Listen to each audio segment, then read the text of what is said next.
minds like us, growing in years, with a goal to make a change of the world around your race. They've been able to set the pace.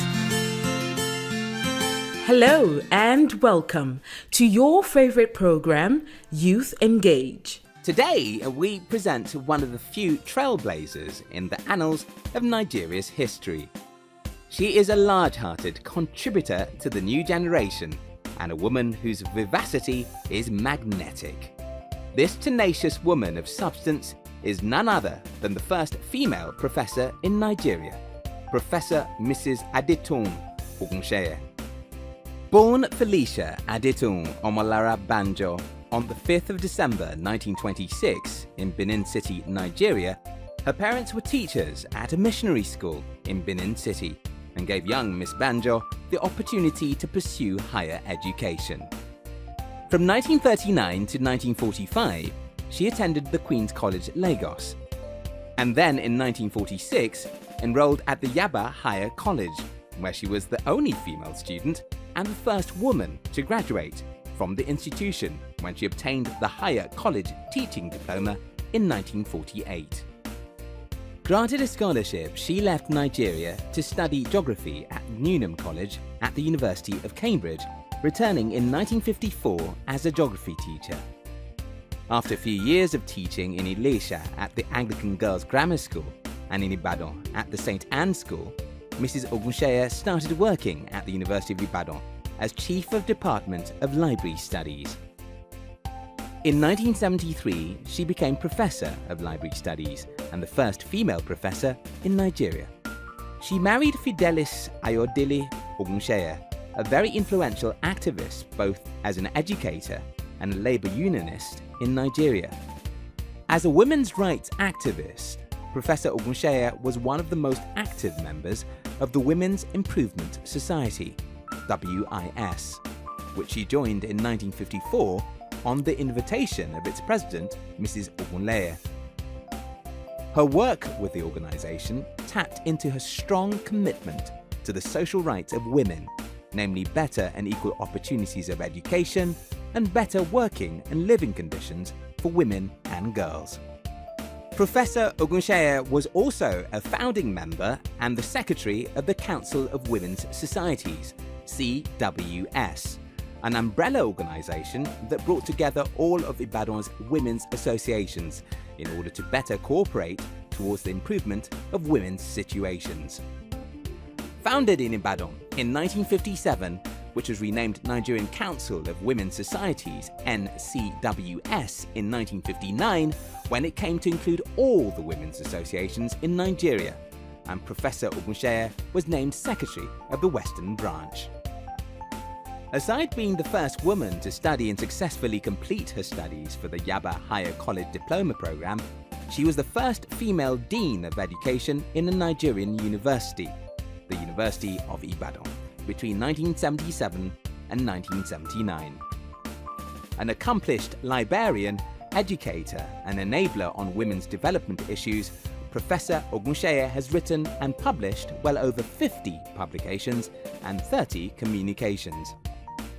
She is currently the president of Ogunseye Foundation, a non-governmental organization which focuses on research in library foundation for research students.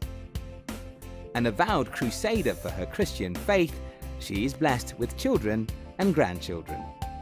Welcome to Youth Engage. What was your motive behind attaining that level of professionalism that no woman in Nigeria had ever attained? My father turned up at Queen's College to see the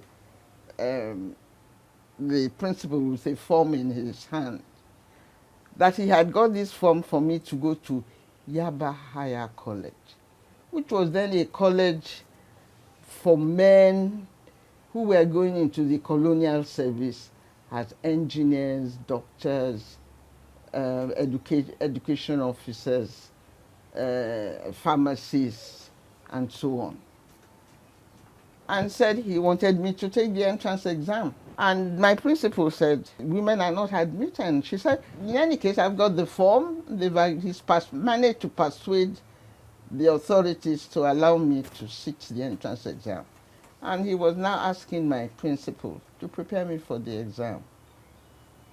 So it wasn't me being ambitious, it was my father ambitious that I should have the best education that was available in Nigeria for me at the time. So I took the entrance exam. I was the only girl who took the entrance exam. And I got through. I got even a scholarship. And the first year, I think many of the men, although I was very welcome, but there were no girls. There weren't even toilets for women.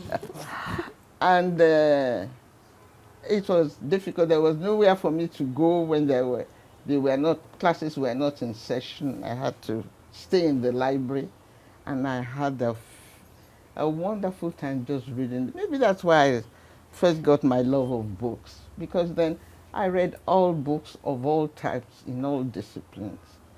And it was very hard in the first year. The second year, two other girls joined me, and they wanted to do medicine, and they were also admitted, and I think they also got scholarship to do medicine. So we were three girls who the program was for 4 years. Towards the end of the program, then they established the University of Ibadan. So we were brought down to Ibadan as the foundation students. That's how I became a foundation student of the University of Ibadan. Ma, having studied geography and library science, what inspired you being a woman rights activist? First of all, because of the background I was raised in. In our home, all of us, we were all treated equal. We all had equal opportunities. Our parents did that for us. And we all had it, as I said, we were all graduates in the family of 7 children. And we all went to universities and in various disciplines. I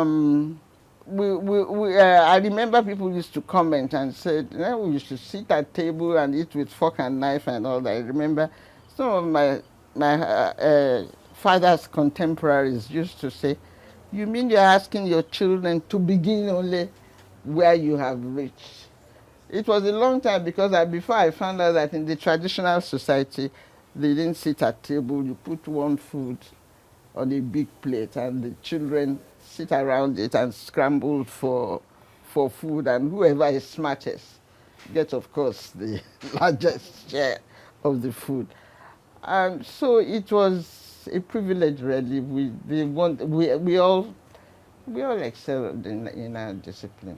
Ma'am, as an influential human activist for social rights, what's your take on the violation of women's rights and gender inequality in Nigeria? We have been lucky in Nigeria. We've had rights to vote earlier than even Western women. And I think we should, we haven't really been, I don't think we have been discriminated against as such. But there are sectors in our societies where women are considered as property to be sold or to be, and I object to it. And we've always fought about it at various levels, that we are human beings, God created us all equal, and that this shouldn't be acceptable. I think the sky is the limit for Nigerian women now. Isn't that so? But what worries me is I find that the modern Nigerian women are, many of you think that you are only of worth if you are, how shall I put it? If you are an addendum to or attached to a wealthy man. And I think this is what worries me about this money thing that's in our society now, that our women are, but Nigerian women are very hardworking. I'm very proud of them. They are, many families, you and I know that, are rarely being maintained by their women. And if that is what it takes to keep the family together, I will say, why not? God has given you an opportunity, God has given you a brain to help your husband. I think you should. But whatever you do, honor him also as head of the family. Oh, there are opportunities now. I'm amazed that you don't know there are opportunities. But all of you seem to zero in is our education system that is still archaic and out of date. We should have worked out an education system by which, as you come out of school, university, you can be self-employed. And that is developing, whether we like it or not. You can be self-employed. Why should we have an education system that only teaches a child to read and write? And that's all. You equip a child to earn a living, to be able to contribute to the society. If I ask you now, do you know what is Z2? You give me a blank face. You have given me a blank face. Does anyone know what is Z2? Do you know what is Sonya? Do you know what is Alare? All that should be part of the education of the child, a Yoruba child anyway. And this is where our education is faulty. We haven't brought their environment and the demands for living, not just survival, for living in the environment into our education system. When we do, when you leave school, you'll be able to think out areas in which you can be self-employed, not just survival. Self-employed is that you are giving a service that the society wants, that will push our level of living higher, our level of thinking higher, our level of real living. And I just don't mean amassing wealth and having all these parties that are taking us so much time and our resources. This is where we are faulted. The government have not thought out an education system that will prepare the ordinary African child or Nigerian child for living in the world global village that we are living in. Now the worst thing is happening. We are all running to Britain and running to America. We are immigrating, and I think that's a bad thing. But you are running to places that are already developed instead of staying to develop your own place. So we have a big brain drain out now. My advice to the youth, take all the opportunities you can for learning. And don't restrict your learning to just the handouts. Read books widely. Read on a variety of subjects. Learn about all that. Okay, your handphone that is a mine of knowledge. Don't use it for all the things that they throw at you now, for looking at morbid pictures and things like that. There's no reason why anybody should come out of it and not be able to use their hand or think out what they can do in any area that they are. Study area in which you are and see where you can give service. First of all, I advise the educators to look at their education system and modify it so that we prepare children to be able to think, to be able to create, to be able to live effectively and give service.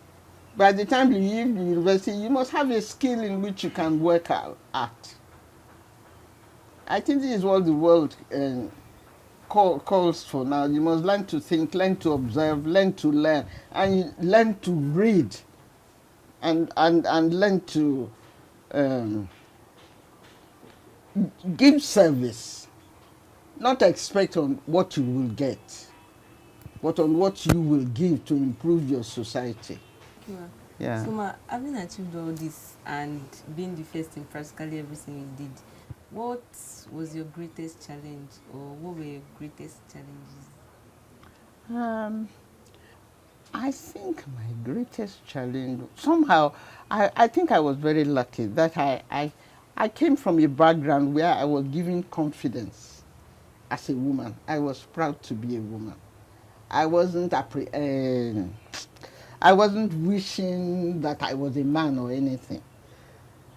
So so wherever I went, when people tried to discriminate against me, and in fact, you found it all the time. And it comes in various forms. First of all, I want to say that that the equality between men and women is not important. As long as they have, what we are asking for is equal opportunities for education, for health, because we are all human beings and we all equal before our Creator. Thank you, Ma. In comparing the youth of your time and the youth of nowadays, do you think the parents have encouraged the education of female children? In certain areas, we have been lucky. We had an Awolowo who opened the education to all children. And because of that scheme, today the Southwest is in the forefront of education, and education is free to all women. But I will still find out that in families, there is still discrimination when there are scarce resources to pull back the education of the female child and say after all, it's the male child that is going to be dominant, and therefore whether the male child has the capability or not. But we don't have that here much. And I think, unfortunately, the North had definitely not encouraged education for anybody. They have only encouraged education for the elite. And of course, in the process, only the elite and their elite girls too had been educated. But for the general rump of the society, they have neglected the education of the girl child, if that would. But generally, there's still, for example, even the government, there are more schools. When I was growing up, there were more boys' schools than girls' schools, until Awolowo came and said, look, for primary co-education, so that all the girls have an opportunity. But there was still problem for the female child. There was still problem for the girl child. And they still are today. We are still not as generous with education for female children as for male children. But things have got more difficult in the society. And I think we are beginning to see that it's a mistake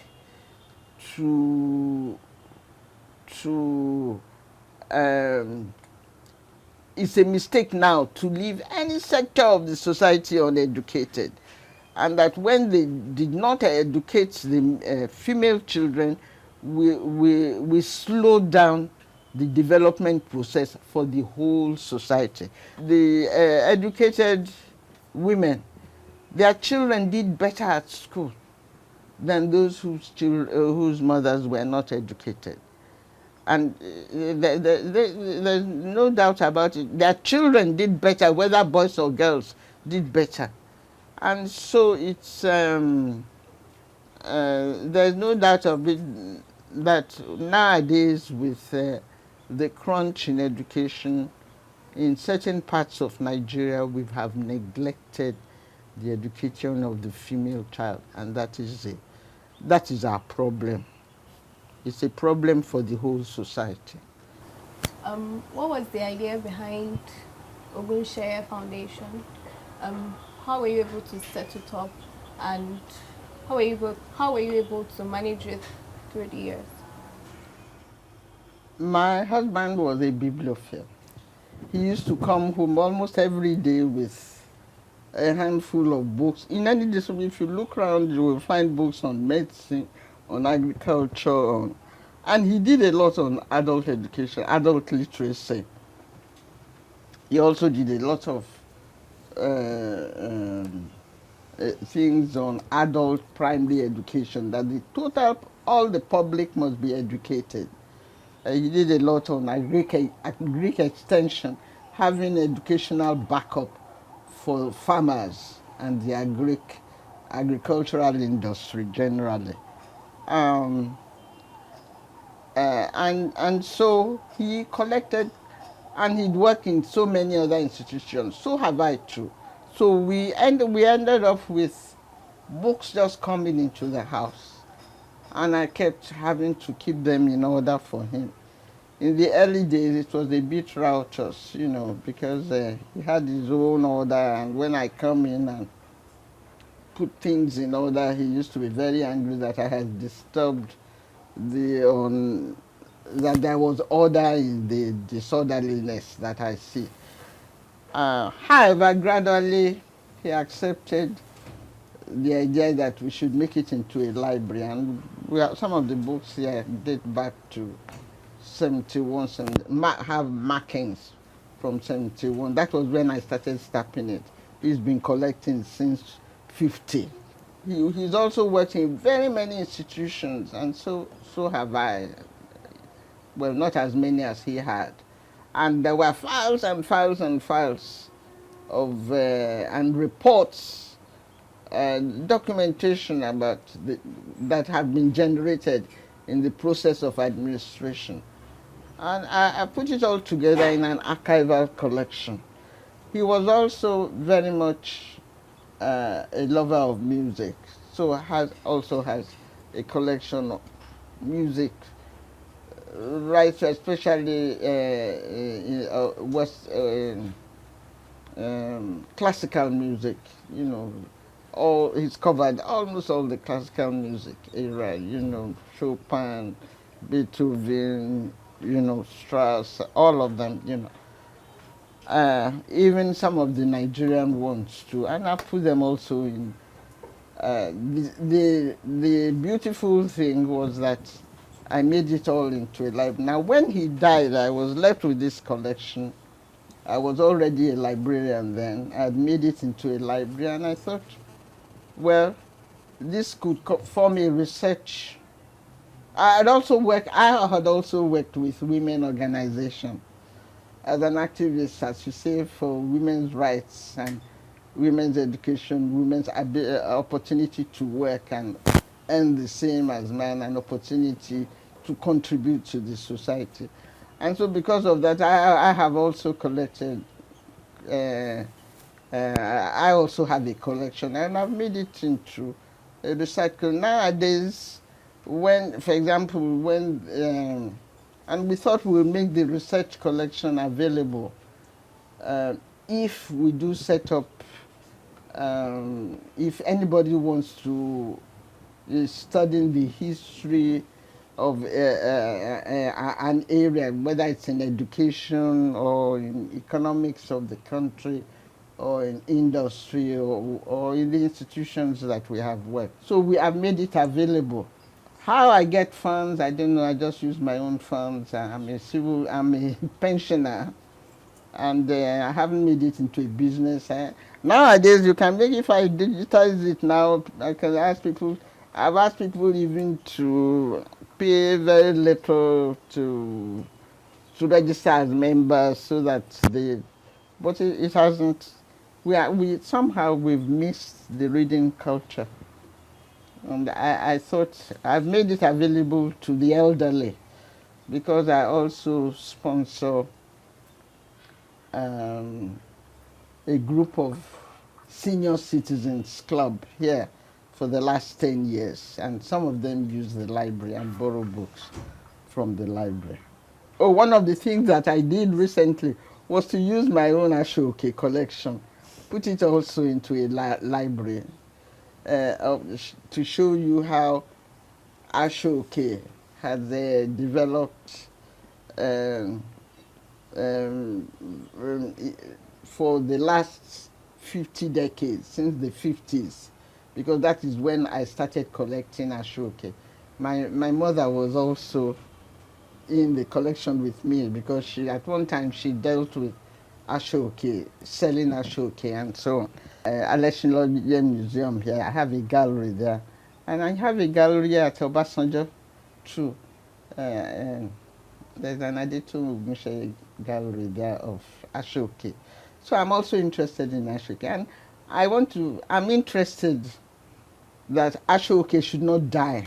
Now, that is my new project, that Ashoke should not die. It can be a source of a new skills avenue for the young, because the fashion has not died. Well, it's been a pleasure having you, and I think this is a very good project. This is also education. This project is also educating you. I remember and this is the new concept of education actually. In some of the schools in the state now, you go in and you pick the subjects you want to do according to your interests, and then go out and create the service that you want to. A 10-year-old child, which my niece brought, had an assignment while she's here to collect information about her environment, the food. And she came here and she had one of these phones and camera with cameras in it, and it was her assignment, and she was photographing the fruits in my garden, collecting information about them. Of course, I have mangoes growing, I have bananas growing, which she's never seen on a tree before, and I had the coconut and everything, and collecting to go back to share the information in the USA with her class of only 10-year-olds. No, I think she was only 6 then, actually. She was only 6 then. This was like 5 years ago, and she's 11 now. So, youth engage. They are asking you to engage with your society, to engage with your history, to engage with your heritage, to engage with your icons, to engage with the generation that has passed, and build on what they have built on, not start again from zero. Because when you miss out on that, you're starting again from zero every time. We keep rebuilding, reinventing the wheel. When the wheel is already invented, we should now be doing something about going up into the firmament and building aeroplanes and so on. The Lord will help you. Amen. Thank you, ma'am. Yeah.